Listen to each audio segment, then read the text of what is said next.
May Day, 1920, is a short story penned by F. Scott Fitzgerald, an American author renowned for his literary contributions.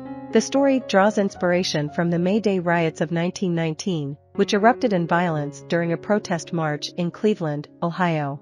Fitzgerald sets his narrative in New York City, where a group of young Yale graduates, predominantly from privileged backgrounds, gather for a dance while riots unfold just outside their social sphere. The tale commences with the arrival of World War I veterans who have recently been discharged and flock to New York. Among them is Gordon Sterrett, an Army veteran en route to the Biltmore Hotel to meet his college friend Philip Dean. Upon encountering his old companion, Sterrett launches into a tale of woe, explaining his need to borrow money due to unemployment and the blackmail he faces from a woman named Jewel Hudson. Sterrett's aspiration is to pursue a career as an artist, but he requires $300 to settle his debts with Jewel. However, Dean shows little sympathy towards Sterrett, perceiving him as morally and financially bankrupt. In an attempt to divert the conversation, Dean invites Sterrett for breakfast, where they discuss an upcoming Yale alumni dance hosted by the Gamma Psi fraternity. Dean covers the cost of breakfast and agrees to provide Sterrett with $80, expressing his reluctance to offer more. They part ways, agreeing to reunite at the fraternity dance. Simultaneously, the story introduces two other demobilized soldiers, Carol Key and Gus Rose, who are depicted as unattractive and undernourished. Nearby, a Jewish man delivers a street sermon highlighting the adverse consequences of the war before being violently attacked by a mob of soldiers. The mob grows in numbers, marching along 6th Avenue towards 10th Street, escalating the tension and turmoil in the city. After trailing the mob for a while, Key and Rose grow weary and decide to seek out some free alcohol. Their quest leads them to Delmonico's restaurant, where Key's brother, George, works as a waiter. In a rush, George directs the two intruders into a storeroom connected to the ballroom where the Gamma Psi fraternity dance is in full swing. It is at this dance that Edith Broaden, Sterrett's former girlfriend, is introduced to the reader. Dissatisfied with her date, Peter Himmel, Edith nostalgically yearns for Sterrett's presence and hopes to encounter him.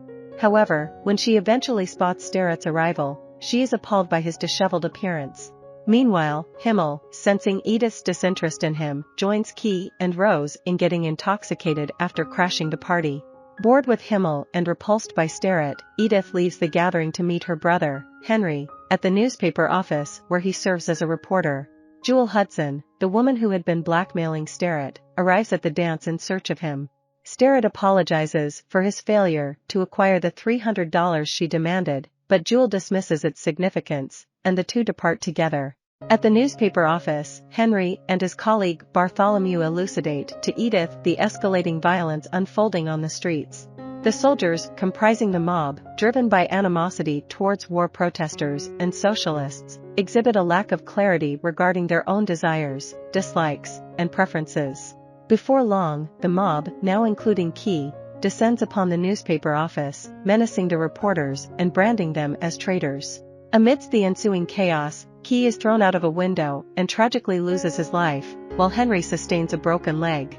Following the conclusion of the dance, a crowd of inebriated revelers congregates at Child's restaurant, most of them hailing from wealthy backgrounds like Dean and Himmel. An exception to this affluent group is Rose, who receives news of Key's demise. Jewel and Sterrett also arrive at the scene, which swiftly descends into chaotic turmoil reminiscent of the earlier events at the newspaper office. However, in contrast to the disoriented soldiers, the disorderly crowd within the restaurant mainly consists of affluent individuals. As the sun begins to rise, Himmel and Dean are forcibly ejected from the establishment due to their belligerent behavior, which includes threatening a waiter and instigating a food fight. After a brief but eventful indulgence in breakfast and alcohol, Himmel and Dean retreat to the Biltmore Hotel, passing by Edith, who intentionally avoids their presence. The narrative takes its final shift to a rundown hotel located on 6th Avenue. Here, Sterrett awakens from a drunken haze, only to discover that he and Jewel had inexplicably tied the knot the previous night.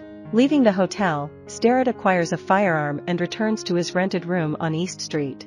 It is there that he tragically takes his own life, the gunshot causing him to perish and stain his art supplies with his own blood.